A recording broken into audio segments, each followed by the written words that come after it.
Hello everybody and welcome back to the second shelf. It's almost the beginning of April, it's the 28th of March now, so it's time for new books.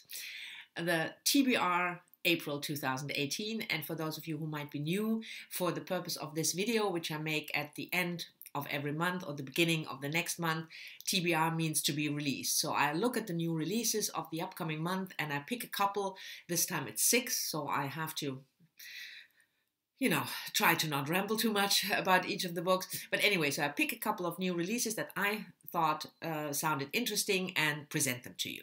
And we start with literary fiction. And the first one I just want to mention very briefly because it's getting a lot of attention, but me loving the author, I couldn't not mention it.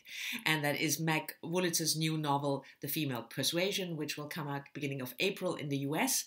And UK edition have to wait a little until the beginning of June. Now, Meg Wolitzer is an American author, and if you're following my channel for any length of time, you know how much I love her. Her last book, before this one, The Interestings, in 2013, I thought was brilliant, but I also loved the position about a couple releasing a book about sexual positions, The 10-Year Nap. I love her. So whatever she writes next, I will be interested. The Female Persuasion is about a young freshman in college, Greer Kadetsky, and she meets the figurehead of the women's movement, Faith Frank, a 63-year-old, and the book is about the relationship, obviously, between these two women and what it means for the development of Greer's life. It sounded fascinating, but like I said, I don't really care what the book is about. It's by Meg Wolitzer, so I will look into it. And we stay with literary fiction, and my second pick is a debut novel, because as you know, I'm always interested in discovering new authors, and this one is Jennifer Haupt. I hope I pronounce the last name correctly, because I always feel like it's the German Haupt, which means Haupt, but I think it's Haupt.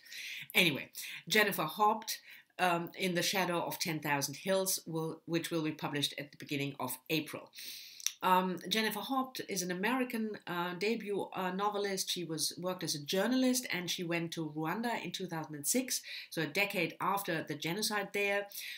She traveled through the 10,000 hills, the hills in Rwanda where the genocide happened, to do reporting, and she came back, as it said on the blurb, with the idea for a novel.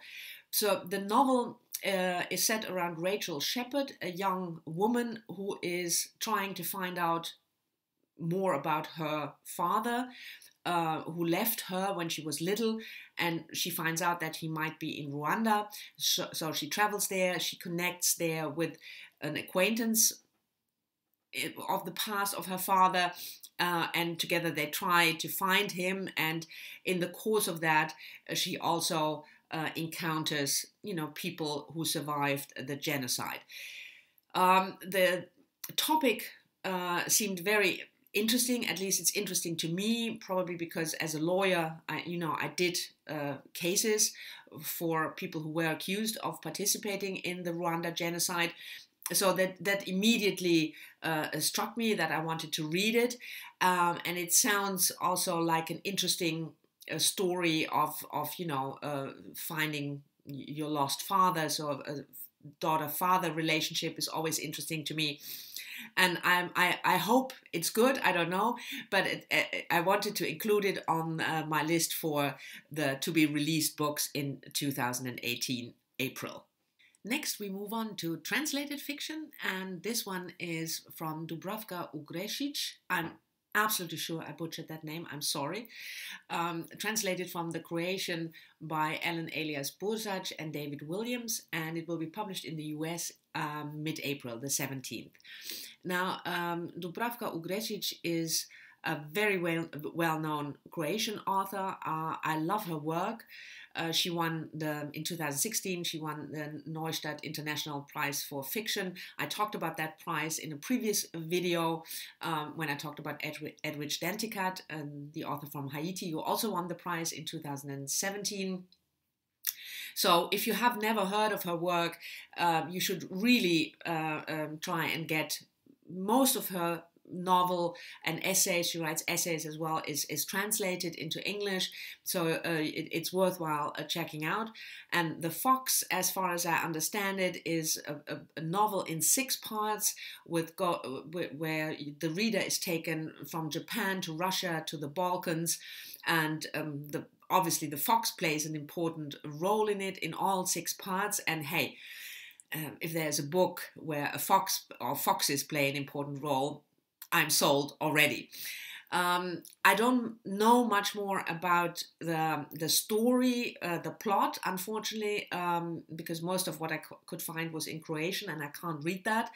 But I think, knowing the author and knowing her work, that this book will certainly be worth trying out.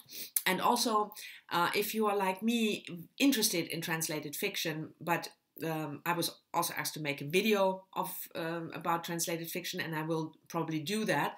But for now, I want to mention the University of Rochester's website, openletters.org, which has nothing to do with the magazine I work for, Open Letters Review.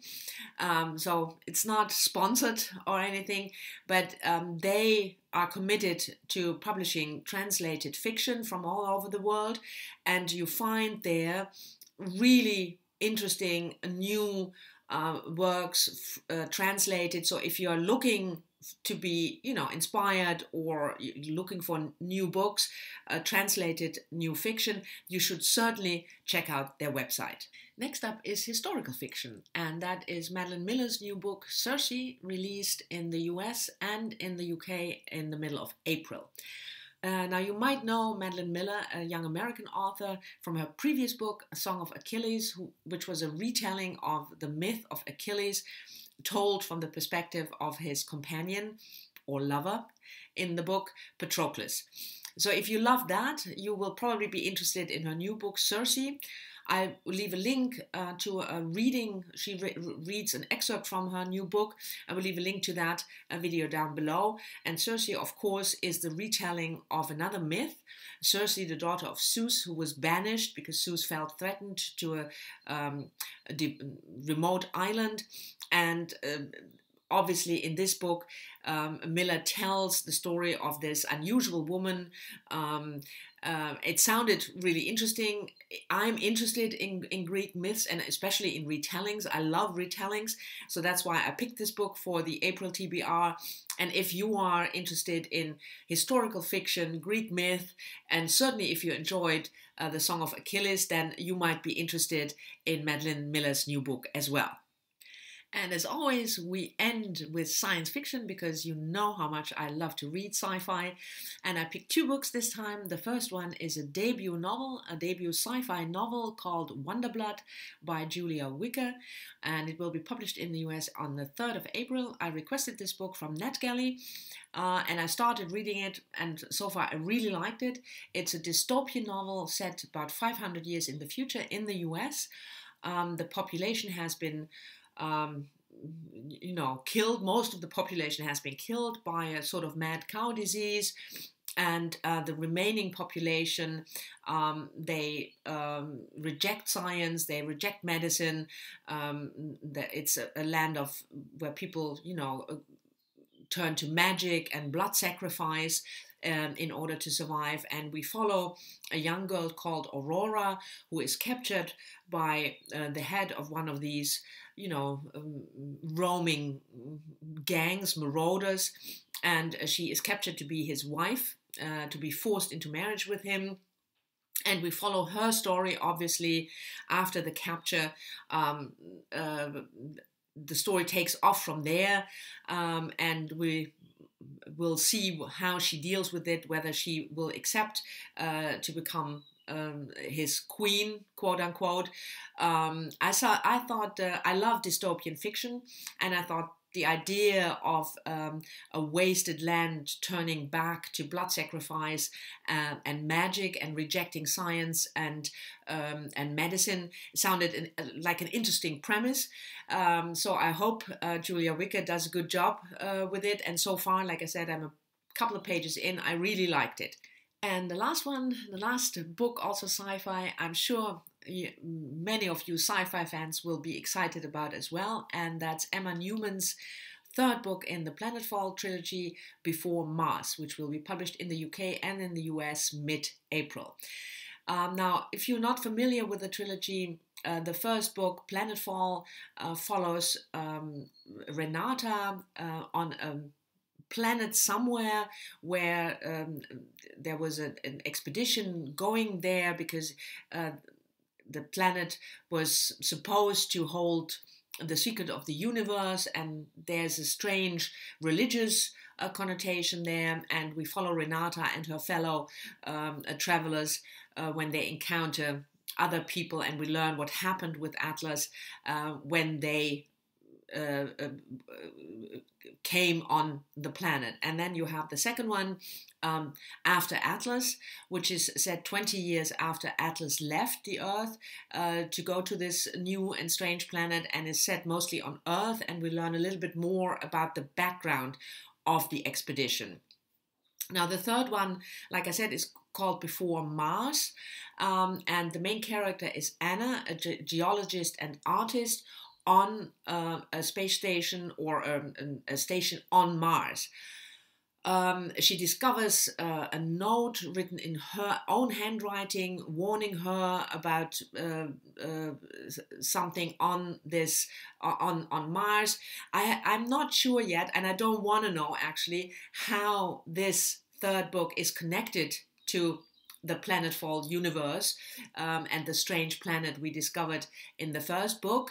But I really loved the first two books, and although I normally suck at series, as you know if you're following my channel for any length of time, I'm really excited to find out more about Planetfall. And so the third book in the trilogy, which I think will probably not be the last, if I understood it correctly, because not all the mysteries and secrets will be solved in this one. But anyway, I'm excited to read it. So these were my 6 picks for my April TBR. Thank you very much for watching. I hope you've enjoyed what I picked. Let me know down in the comments below whether any of the book interests you, or whether you have any new releases in April that you are excited about. And I'll see you all soon in my next video. Bye bye.